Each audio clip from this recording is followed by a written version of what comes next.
Whoa, hold up. Did Jaguar Wright just drop a bombshell accusing Jay-Z of ordering a hit on Takeoff? Just when we thought we were getting some closure on Takeoff's passing, Jaguar comes out swinging with some seriously wild allegations about Jay-Z orchestrating it all. And it doesn't stop there. Jaguar is claiming that Jay-Z allegedly took out Takeoff to send a message to J. Prince Jr. to back off Megan, or else face the consequences. Now here's where it gets even crazier. J. Prince Jr. was reportedly with Takeoff the night he was killed, so it's starting to look like Jay-Z might have set him up to take the fall. So who's the guy the cops arrested for Takeoff's murder in the midst of all this? It's like something straight out of a twisted thriller. But hey, if there's anyone who's gonna spill the tea and untangle this mess, it's Jaguar Wright. So buckle up, folks, because it looks like we're in for a wild ride, with Jaguar spilling all the messy details. Y'all, Nicki Minaj was not joking around when she said that Megan Thee Stallion was Roc Nation's golden child, and that the label had been going over and beyond to protect Megan. Like, that's not crazy enough. Jaguar Wright is also claiming that not only did the label protect Megan, but they allegedly unalived Takeoff so that they could gain total control over Megan and be able to control her career better. I know this sounds crazy, but it actually makes a whole lot of sense if you think about it. First, there's the fact that Takeoff's death has been super shady from the start. In November 2022, Takeoff tragically passed away after getting hit in the crossfire after weapons were fired during an argument that turned messy in a bowling alley in Houston. According to reports, the fight started because Quavo got into an argument with some guys during a dice game. He was losing hard and hated it because he was losing about $7,000. This led to a fight and shots were fired over the dumb argument. The sad part was that Takeoff wasn't even involved in the argument because he was just sitting in a corner and minding his business. He just got up to figure out what was going on with the argument and got hit before he could realize what was going on. An eyewitness at the scene explained what happened, saying, "So Quavo was shooting dice and he was getting his pockets broke off bad. So the dude had an attitude and he tried getting aggressive with the wrong mob ties guys, and dude got on his case.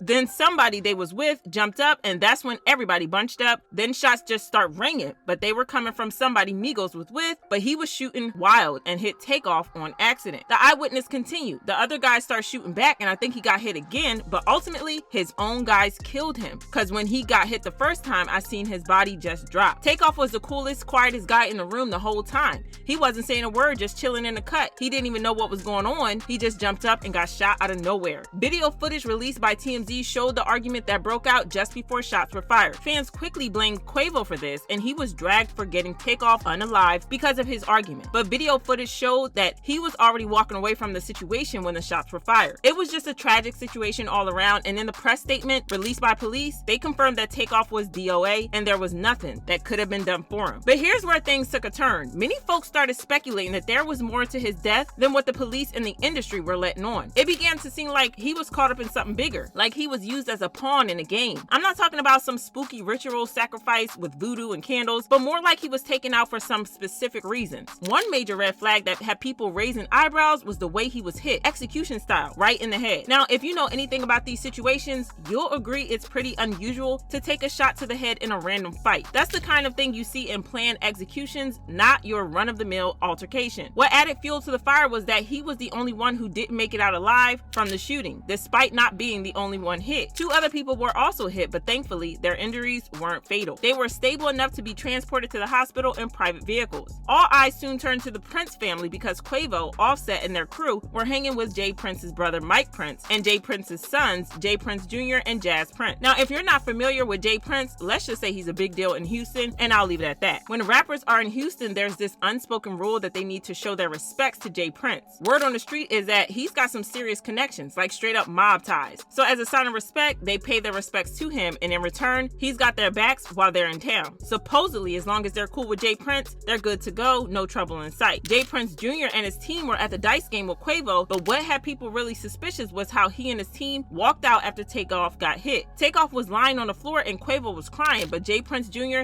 just sidestepped Takeoff's body and walked away without looking back, even though it was his job to protect Takeoff.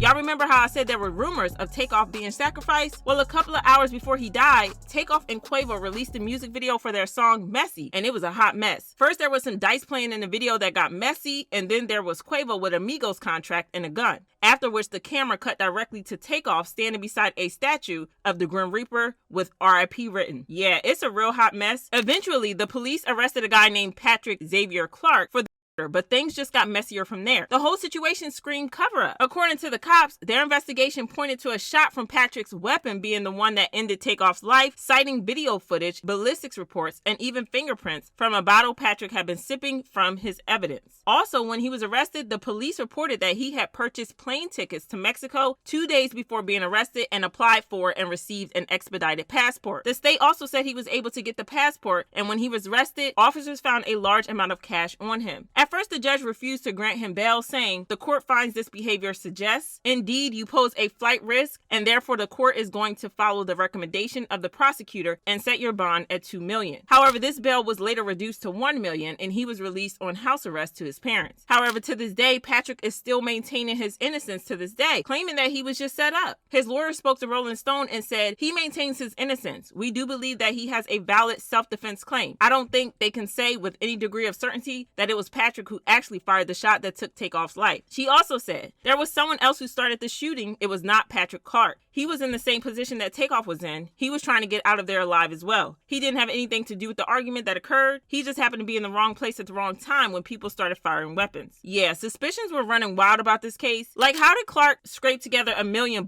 for bail the very next day? Let's be real, he's not exactly swimming in cash, especially not that much cash. And then there's how lightly he's been treated considering the gravity of this case. I mean, he's not even wearing an ankle monitor anymore or stuck on house arrest. He has a curfew from 7 p.m. to 7 a.m., which seems pretty lenient. It makes you wonder if some big shots are pulling strings for him, maybe in exchange for him taking the fall. The whole thing is tragic, no doubt, but according to Jaguar Wright, it wasn't just some accident. She's claiming Takeoff was allegedly taken out on orders from the big boss at Roc Nation, Jay-Z. Now, you might be scratching your head wondering what Jay-Z's got to do with Takeoff. Well, buckle up. Cat Williams was the first to hint that there was more to Takeoff's demise than meets the eye. He suggested that in Hollywood, death can be a real cash cow and hinted that some folks were set to profit big time from his passing. Cat might have kept it vague, but Jaguar, she didn't hold back. Recently, she spilled the beans about Takeoff's passing, alleging that Jay-Z had ordered a hit on him. According to Jaguar, it's all connected to a messy situation involving Jay-Z, J. Prince Jr., and Megan Thee Stallion. Back in 2018, when Megan was just breaking into the scene, she got signed by J. Prince Jr. to 1501 Entertainment. But as she blew up, she decided she wanted out of her contract, which put a strain on her relationship with J. Prince. Understandably, he wasn't about to let her walk since she was making him serious cash. Carl Crawford dragged her on Instagram, accusing her of playing the victim and hiding behind Roc Nation's protection. He said, "Stop playing the victim, the Stallion. You haven't paid for one show since 2019, hiding behind Roc Nation. You can keep that BS mixtape and send over that straight drop whenever you're ready." J. Prince Jr. also accused her of the same thing, saying, "For years, we have stood quietly by as Megan Thee Stallion and the management at Roc Nation had lied about Carl Crawford and his 1501 label." According to Jaguar Wright, there was a lot of behind-the-scenes drama because Roc Nation was gunning to take control of Megan. She's got a management deal with them, and as their star player, they wanted to snatch her away from J. Prince, Carl Crawford, and 1501 Entertainment, even though those were the folks who first discovered her. She hadn't even fulfilled her contractual obligations to their label yet. But Roc Nation wasn't playing around. They were dead set on keeping Megan in their corner, considering her their crown jewel. Interestingly enough, several industry insiders have reported that Jay-Z went to great lengths to protect Megan. For instance, after Tory Lanez was found guilty, his dad let loose outside the courthouse, accusing Jay-Z and Roc Nation of pulling strings behind the scenes and even insinuating that Jay-Z had a hand in Tory's guilty verdict.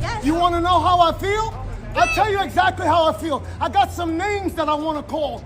Alex Spiro, Desiree Perez, and the whole wicked system of Roc Nation, including you, Jay-Z. Yes. Yes. You who say you rose from the gutter, but you have traded and bartered the souls of young men, and you're still doing it. He also accused Jay-Z of allegedly buying off the independent witness, Sean Kelly, because Kelly started acting a type of way after he met with some people from Roc Nation. Only independent witness in this courtroom is a man whose name is Sean Kelly. He came to court, and our attorneys, he would not even shake their hand after he went upstairs with Kathy Ta and Alex Bott. They met on Saturday before. They met on Saturday. With our witness. There's also this old footage where Tory claimed that he got threatened by someone from Roc Nation to keep his mouth shut and not say anything regarding the case. I get a call from Roc Nation that says, "Yo, we heard you're gonna make a statement about what happened, and it'd be in your best interest if you don't make that statement." Also, Nicki Minaj revealed a couple of weeks ago that Jay-Z and Roc Nation were funding Megan, and they were enabling her. In February, Nicki tweeted, "Told me to drink and go to the clinic if I was pregnant, all because I wouldn't let your funky butt pour liquor down my throat. B thinks she a bully because she get a Roc Nation brunch every year. B mad at party. He told all your tea, but you taking shots at my family? Get up on your good foot. Go apologize to your mother, nasty serpent." After struggling for years not to let Megan go, J. Prince and 1501 eventually let her go a couple of weeks after Takeoff passed, and Jaguar Wright had a lot to say about this. Takeoff's death wasn't nothing but a corporate hostile takeover using his life as the god. Oh my God. Man, R.I.P. Takeoff. That boy died so they could cash in a motherfucking insurance policy and to cover up the fact that Roc Nation was ripping Megan away from 300. I guess nobody's paying attention to the fact that complete control of Megan Thee Stallion's career was taken over right after Takeoff died, and the Prince family were forced to leverage and let her go, even though they did not want to. Isn't that interesting? Houston politics. Let me ask you, because... and I'm not saying allegedly. Oh. Okay. I'm saying, Sean Carter, you're a piece of shit. Yeah, it's a really tangled web, and it sheds some light on why Quavo has been tight-lipped about Takeoff's passing. Fans have noticed how he appears shook and has never mentioned who was behind it, despite Takeoff being his nephew and someone he cared deeply about. But I want to know how y'all feel about this situation. Drop your thoughts about this in the comments, then check out this next video.